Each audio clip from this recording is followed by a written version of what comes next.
高雄捷运公山车站按算6月要通车，有5个车站嘛配合来改名，其中包括西仔湾站要改做蛤蟆新站。不过因为伫咧捷运的标示拢还未全部换做新的，有外国的游客就杀无涨。高捷公司表示，相关的标示会伫咧5月底之前全部换好势。 游客来到高雄拢会坐捷运，不过是真少外国游客来到美丽岛捷运站，想要找西仔湾站是安怎找拢找无，才发现西仔湾站是已经改名。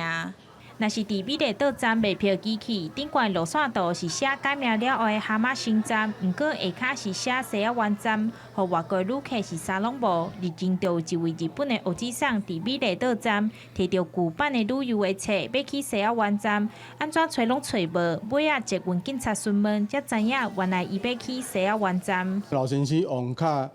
国语讲出西子湾，啊，佮提出旧版的旅游手册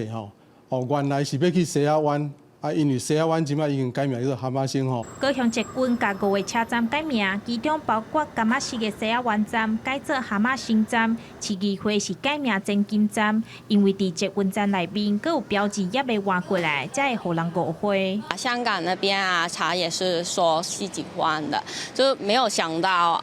来到的时候就说是蛤蟆星，找不到资料，因为它的轻轨那边是写着蛤蟆星站，可是我明明看小红书的攻略呢，它是写着西子湾站嘛。最近高捷车站确实较接咧改名，高雄市政府大将捷运系统车站改名作业要点，伫4月才发布。未来捷运轻铁站要换名，提案要有1500人人数，才会当由市府来审查。政策网络参与平台提供创新提案，并经提议、检核、复议及回应4阶段办理。